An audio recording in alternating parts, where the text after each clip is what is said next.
Bismillah, Assalamualaikum warahmatullahi wabarakatuh. Alhamdulillahirrabbilalamin. Wassalatu wassalamu ala asrafil anbiya'i wal mursalin wa ala alihi wa ashabihi ajma'in, amma ba'du. Segala puji syukur kita panjatkan kehadirat Allah Subhanahu wa ta'ala.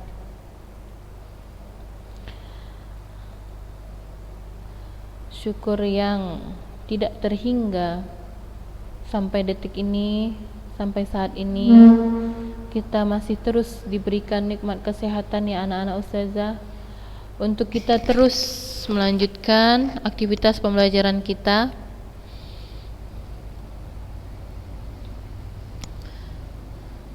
Selawat serta salam kita hadiahkan kepada Nabi kita, Nabi Muhammad SAW, kepada keluarga beliau, para sahabat-sahabat beliau, dan para pengikut-pengikut beliau. Semoga kita kelak ya semuanya dapat berkumpul di surga Allah ya, dan mendapatkan syafaat daripada Nabi Muhammad SAW. Allahumma amin. Anak-anak ustazah kelas 8 semuanya, apa kabar? Semoga selalu sehat-sehat ya nak. Rindu sekali rasanya ingin bertemu dengan kalian, bisa berkumpul ya, berolahraga bersama di sekolah yang kita cintai ya. Ya, karena keadaan yang tidak memungkinkan hingga kita melakukan pembelajaran secara daring seperti ini ya. Tapi anak-anak ustazah tetaplah bersemangat ya anak-anak ustazah untuk terus melakukan pembelajaran daring ini ya, terus bersemangat ya, tidak boleh ya bermalas-malasan dalam melakukan pembelajaran ini ya. Walaupun kita dengan cara daring seperti ini tidak bertatap muka, anak-anak ustazah terus semangat ya. Jangan lupa materi yang diberikan oleh ustazahnya ya, ustazahnya Ananda catat ya, Ananda ringkas ya. Nanti ada kalanya akan diujikan ketika penilaian tengah semester yang mungkin akan sebentar lagi ya, biasanya di bulan 9. Nah, jadi anak-anak ustazah harus terus bersemangat melengkapi semua catatannya ya, yang sudah disampaikan oleh ustazahnya ya, termasuk ustazah ya. Baik anak-anak ustazah sekalian, tetaplah bersemangat dan terus menjaga kesehatannya ya, tidak berkeluyuran ya keluar rumah jika itu bukanlah hal-hal yang penting-penting ya. Karena pada saat sekarang ini segala sesuatunya semakin rawan ya akan terkena ya COVID ya. Jika tidak kita ya menjaga-jaga diri ya, siapa lagi ya yang menjaga jika tidak kita sendiri berusaha ya, dan memohon terus kepada Allah ya perlindungannya ya. Dan di samping itu kita juga terus berusaha menjaga kesehatan kita ya, karena sehat itu adalah ya yang utama ya, yang sangat penting sekali. Karena sehat ya, dengan sehat anak-anak ustazah bisa terus belajar, anak-anak ustazah bisa berkomunikasi dengan baik, bisa makan dengan baik, bisa ya beraktivitas yang lain seperti membantu orang tua ya dengan baik. Semuanya bisa dilakukan jika sehat ya. Jadi anak-anak ustazah tidak boleh ya menyepelekan tentang kesehatan ini ya, dan menjaga makannya, pola istirahatnya ya, tapi tetap serius ya dalam pembelajaran daring ini. Itu nasihat ustazah kepada anak-anak ustazah semuanya. Semoga tetap terus bersemangat ya. Kita lanjutkan materi kita ya anak-anak ustazah ya. Materi minggu lalu ya tentang permainan tenis meja ya. Jadi anak-anak ustazah, untuk permainan bola kecil yang kita bahas adalah tentang bulu tangkis dan tenis meja saja. Mungkin saja sedikit lupa ya. Ini sepertinya sudah mengingat semua materi PJOK SMP dan SMA sama. Nah, Ustazah sedikit lupa apakah ini sudah atau belum, tapi sepertinya sudah ya. Tapi tidak ada salahnya kita ingatkan sedikit. Nah, ini adalah sejarah tentang permainan tenis meja.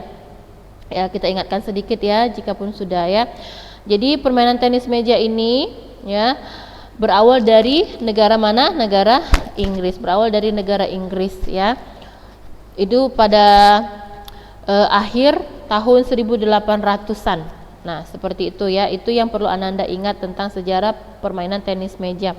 Nah, kemudian permainan tenis meja ini berkembang. Nah, ada yang ada yang menyebutnya ya, bahkan sekarang pun mungkin kita mengetahui bahwa permainan tenis meja ini disebut juga dengan permainan pingpong. Nah, ya. Jadi nah, terbentuklah organisasi internasional tenis meja, yaitu Federasi Tenis Meja Internasional atau ITTF, yang terdiri dari 140 negara anggota ya. Nah, pada tahun 1926. Nah, jadi langsung banyak yang menjadi anggota ya internasional daripada tenis meja ini ya. Jadi organisasi internasionalnya adalah ITTF. Nah, kemudian berkembang lagi di Cina ya dengan perlombaan Olimpiade 1980-an.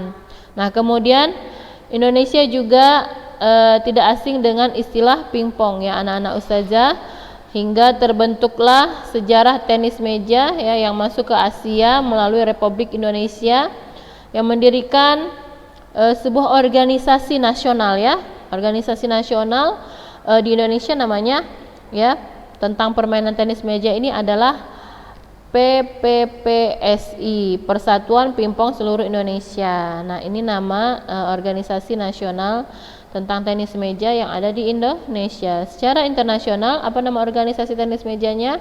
Yaitu ITTF, Federasi Tenis Meja Internasional. Nah, ITTF ini pada tahun 1922. Pingpong sebagai olahraga serius pada tahun 1922 afwan ya, sedangkan internasional ya dibentuk pada tahun 1926 ya. Ya, antara dari tahun 1922 sampai 1926 di sini ya. Sudah banyak yang menjadi anggotanya, dan Indonesia di sini tidak disebutkan pada tahun berapa ya. Di sini tidak ada disebutkan pada tahun berapa. Tapi nanti bisa Ananda lihat pada catatan Penjas sewaktu di kelas 7 ya anak-anak ustazah, ini juga sudah pernah kita pelajari. Ya. Sebentar.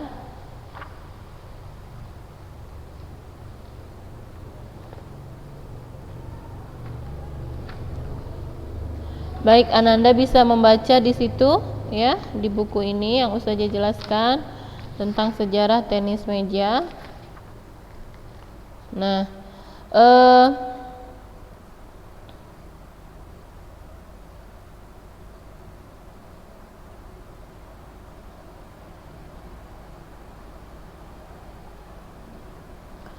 ya, kita lanjut ya anak-anak ustazah.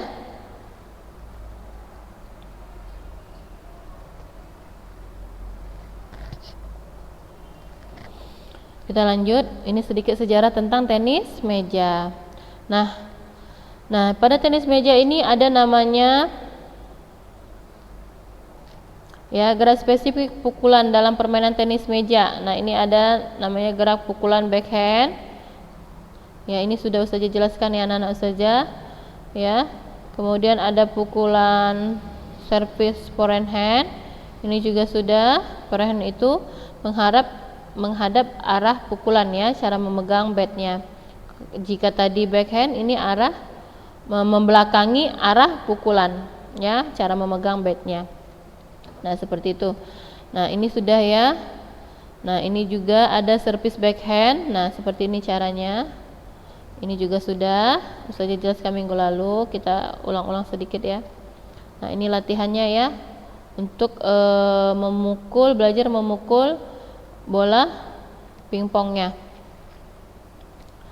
Nah, ini dengan tali ya, diikat tali bola pingpongnya agar terlatih ya. Jika dipukulkan bolanya ya bisa bagaimana? Bisa membal ya kemana-mana ya, mengikuti gerak membalnya bola pingpong tadi. Nah, ini juga cara ya melakukan servis bola pingpong.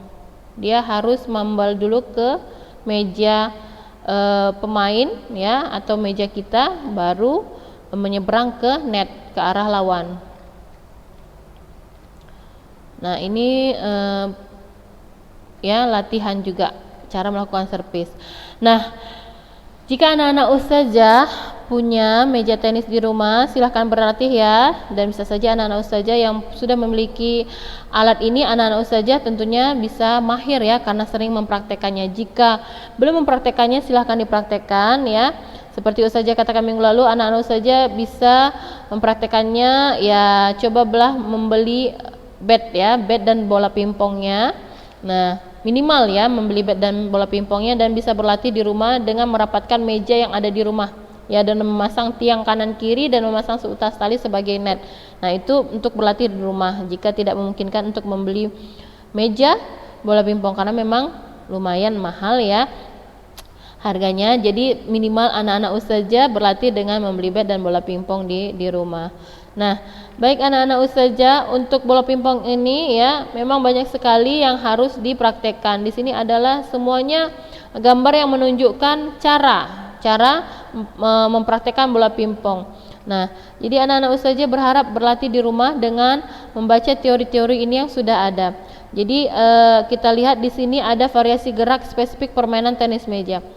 Jadi variasi ya dalam permainan tenis meja ini bentuk gerak-gerik spesifik dengan berbagai cara ya.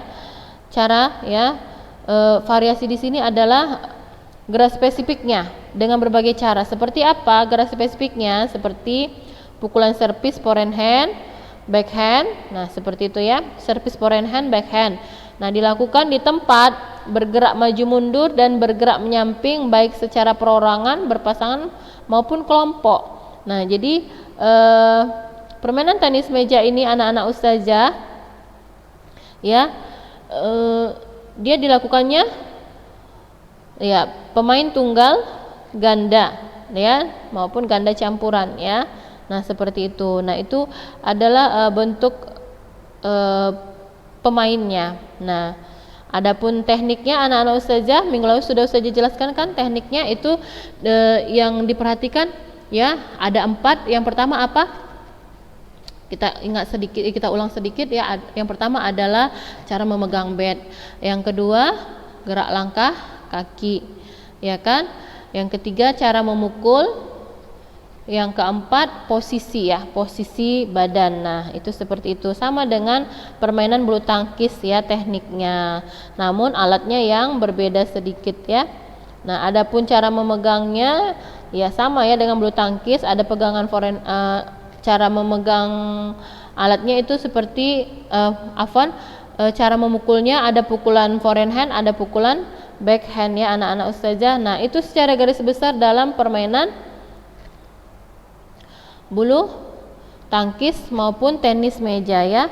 Nah, baik, mungkin kita cukupkan untuk tenis meja ini di sini ya. Jadi anak-anak ustazah bisa amati gambar, atau anak-anak ustazah juga bisa sambil mempraktekannya di rumah. Baik, kita langsung masuk pada atletik.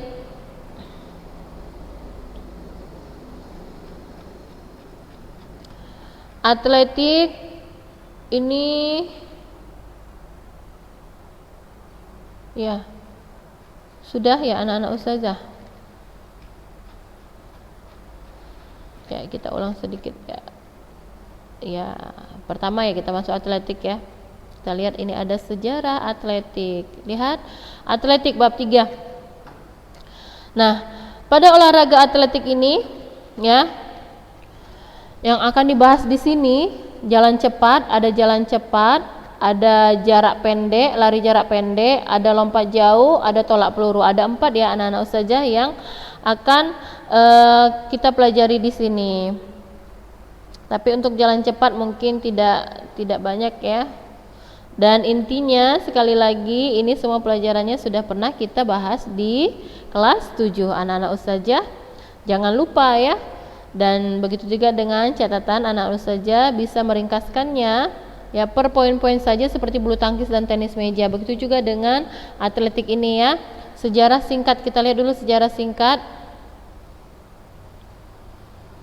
Nah, kita lihat di sini dikatakan atletik itu ya sebagai cabang olahraga ya yang disebut juga dengan istilah mother of sport ya. Mother, induk olahraga ya. Kenapa? Karena gerakan atletik sudah tercermin pada kehidupan manusia purba, mengingat jalan, lari, lompat, dan lempar secara tidak sadar sudah mereka lakukan dalam usaha mempertahankan dan mengembangkan hidupnya. Jadi anak-anak ustazah, atletik ini adalah cabang olahraga yang paling tua, ya, paling kuno, paling tua. Kenapa? Karena sudah ada sejak zaman manusia purba, ya. Kita manusia tidak mungkin terhindar dari gerakan lari. Ya, jalan, ya terutama jalan ya, jalan, lari, nah kemudian melompat dan lempar. Nah ini sudah ada ya manusia untuk menempuh jarak dari satu tempat ke tempat lain ya dengan jarak yang jauh tentunya dengan jalan. Bisa juga jika ingin cepat maka melakukan lari ya. Nah, kemudian untuk menyeberang sungai kecil, kemudian ya melompat ya untuk menghindari sesuatu ya, bisa dengan cara lompat. Nah, kemudian lempar. Lempar ya. Lempar ini biasanya digunakan manusia purba ketika dulu dengan apa? Ya, dengan batu ya. Nah, jadi manusia purba dulu melempar sesuatu itu dengan batu karena dulu zamannya ada istilahnya zaman batu ya. Jadi semua yang dipergunakan untuk melempar sesuatu itu batu. Kemudian apalagi anak-anak ustazah? Ya. Tombak yang terbuat dari kayu. Ada juga tombak yang terbuat dari ujungnya itu besi ya. Ya, ketika mereka sudah mengenal besi seperti itu ya.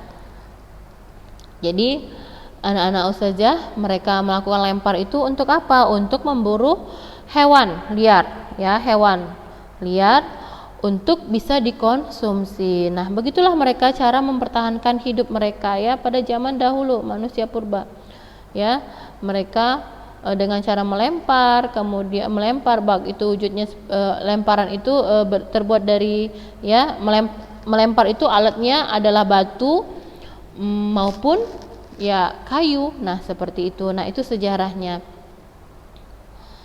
Nah, kemudian pada tahun 390 sebelum Masehi, pembinaan suatu bangsa dipusatkan pada peningkatan kekuatan fisik, mengutamakan pertumbuhan menuju bentuk tubuh yang harmonis dan serasi melalui perpaduan kegiatan gimnastik, gramaika dan musika.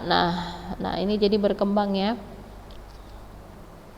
Nah, kita lihat lagi di sini, olahraga atletik terdapat di zaman Yunani yang dipopulerkan oleh Ikus atau Herodicus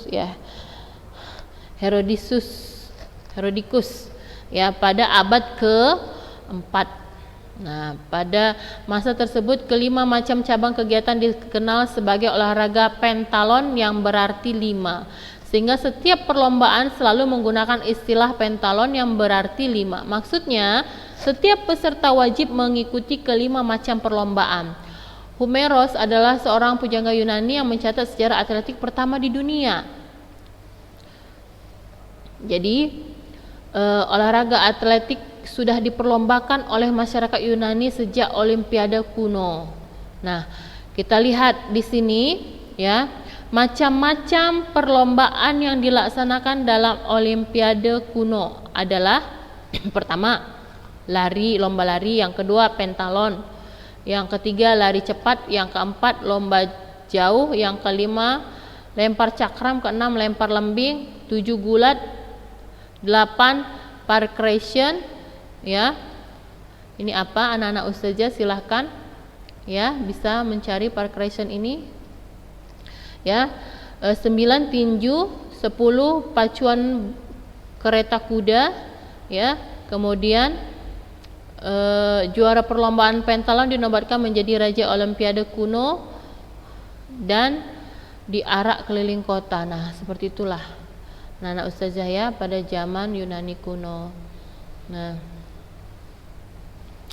pentalon ini termasuk apa itu ya, pacuan kuda. Nah, seperti itu ya. Di sini sebenarnya sudah disebutkan. Nah, kita lihat lagi di sini ya. Nanti ini anak-anak ustazah silahkan ya mencari, ini sebenarnya bahasa Inggris ini ya, parcration. Tugas anak-anak ustazah ya mencari apa itu parcration ya. Nah, kemudian kita lihat di sini bila dilihat dari arti atau istilah atletik yang berasal dari bahasa Yunani yaitu athlon atau athlum yang berarti lomba atau perlombaan atau pertandingan, ya.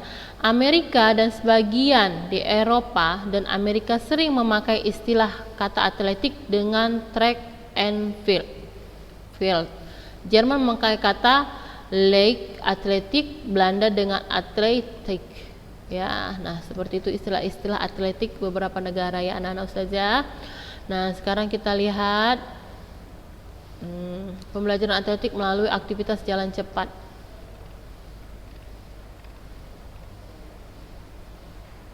Nah, apakah ini sudah anak-anak ustazah? Nah, kalau sudah kita ulang sedikit ya.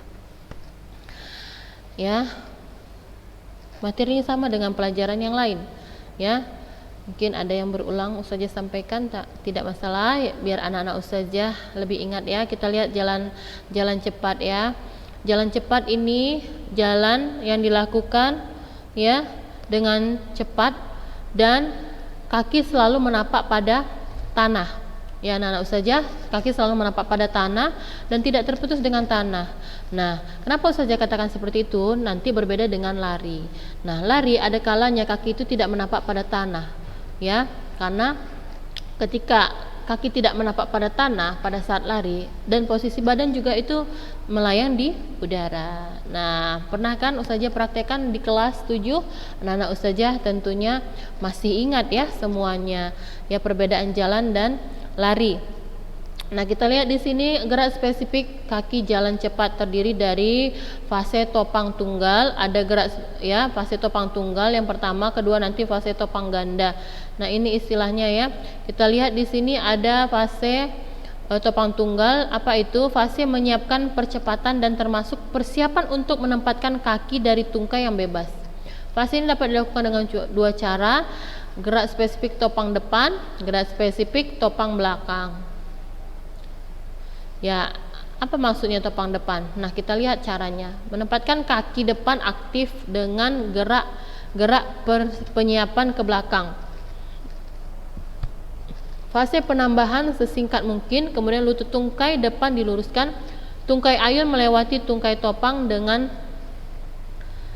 topang depan dengan lutut dan tungkai bawah dipertahankan tetap rendah. Nah, di sini mungkin anak-anak ustazah tidak melihat sekali ya bagaimana sebenarnya jalan cepat itu. Nah, cuma nanti ada yang ustazah tunjukkan ya dan ustazah jelaskan biar anak-anak ustazah biar sedikit lebih paham ya. Kita agak sulit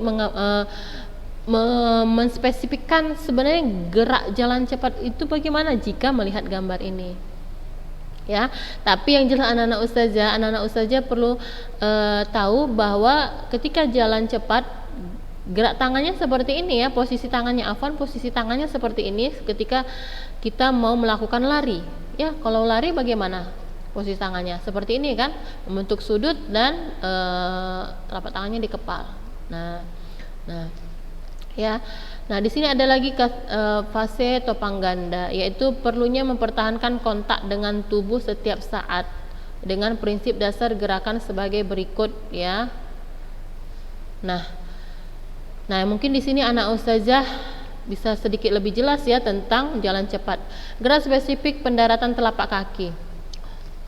Anak-anak ustazah, ketika jalan cepat, nah, itu tidak sama dengan jalan biasa, ya. Jalan biasa bagaimana? Posisi panggul kita, ini panggul ya. Panggul atau pinggul ya. Nah, ini naik turun kan? Ini jalan cepat. Gerakan pinggulnya nanti kita kemari. Ya, tapi kita masuk kaki dulu ya. Afwan, kita masuk kaki dulu. Nah, gerakan kaki mungkin Ustazah jelaskan saja ya dengan bahasa Ustazah. Mudah-mudahan bisa paham ditambah dengan membaca ini ya. Ketika jalan cepat ya, itu gerakan kaki kita, tapak kaki kita berbeda. Lihat ini. Ibaratnya anak ustazah seperti berjalan di sebuah garis. Anak ustazah jalan di sebuah garis ya, atau di seutas tali. Bisa bayangin bagaimana jalan di seutas tali? Bisakah kaki kiri kanan kita itu berjalan kiri kanan apa namanya ya? Sedatar ya, bersamaan, bergantian, kiri kanan datar seperti itu ya. Datar. Kemudian berbeda dengan jalan cepat anak ustazah. Jalan cepat ini, nah lihat ini tapak. Misalnya anak ustazah melangkah dengan tapak kaki kanan. Ini ibarat ini garis ya, garis lurus dari sini. Garis lurus dari sini. Jadi anak-anak ustazah bisa perhatikan.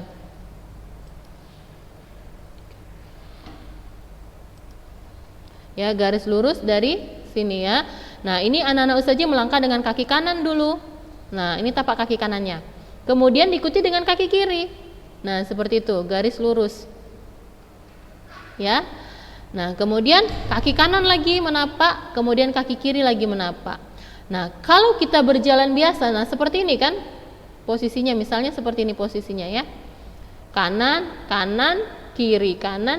Tapi jika jalan cepat, tapak kaki kita seperti ini dia. Nah, mengikuti sebuah garis. Nanti anak-anak saja praktekkannya di rumah ya. Tariklah sebuah garis di tanah atau di lantai ya, atau mengikuti garis-garis keramik yang ada di lantai. Nah, anak ustazah praktekkan dengan seperti itu ya, dengan seperti gambar ini. Berjalan dengan kaki kanan, kaki kiri. Nah, beda ya. Nah, kemudian otomatis nanti panggul atau pinggul anak-anak ustazah juga akan seperti ini, naik turun. Nah, ingat waktu ustazah praktekkan sewaktu pembelajaran di kelas 7. Nah, anak ustazah pasti tentunya ingat ya. Jadi ustazah jelaskan dengan bahasa ustazah biar anak-anak lebih paham lagi. Nah, kemudian nanti juga bisa ini dibaca ya. Nah, gerak spesifik gerakan pinggul jalan cepat itu menggerakkan pinggul secara wajar dengan berjalan cepat untuk menempatkan kaki dan panjang langkah secara optimum. Ya, mungkin bahasanya di sini agak sulit dimengerti. Jadi ustazah jelaskan dengan kata-kata ustazah ya. Semoga anak-anak ustazah paham dan bisa mempraktekannya. Kemudian gerak lengan juga seperti ini ya anak ustazah. Nah, ini dia. Kita amati gambar ini saja. Ya. Jadi gerak lengan tadi seperti membentuk sudut ya, seperti orang melakukan lari. Nah, bisa juga seperti ini. Tapi biasanya ya dia di depan dada dia. Ya, mengayun ketika jalan, mengayun kanan kiri ya, dan berada di depan dada seperti ini ya. Nah, baik anak-anak ustazah, untuk jalan cepat mungkin itu yang bisa ustazah jelaskan ya. Di sini juga anak-anak ustazah bisa amati berjalan di sebuah garis, tapi ini tidak nampak ya. Nah, misalnya ini menapak, ini kaki kanan sudah menapak duluan ya. Kaki kanan sudah menapak duluan, kaki kiri lagi diikutin, dan ini nanti pinggulnya naik turun. Nah, selanjutnya anak ustazah tinggal praktekkan di rumah ya. Tinggal praktekkan di rumah, dipraktekkan ya anak-anak ustazah semuanya. Nah, anak-anak ustazah sekalian berolahraga. Nah, jika sudah mahir praktekannya perlahan-lahan berjalan di sebuah garis ya. Jadi anak ustazah bisa lakukan dengan cepat ya. Baik, kita cukupkan dulu materi kita sampai di sini anak ustazah ya. Mungkin minggu depan nanti kita sambung materi selanjutnya ya. Itu lari Ya mungkin lari juga sudah pernah Ustazah jelaskan ini, tapi tidak mengapa kita ulang. Ataupun anak Ustazah bisa lanjutkan membaca dan mempelajarinya. Kemudian minggu lalu Ustazah sudah ada memberikan tugas. Jadi anak Ustazah tunggu tugasnya hari ini terakhir.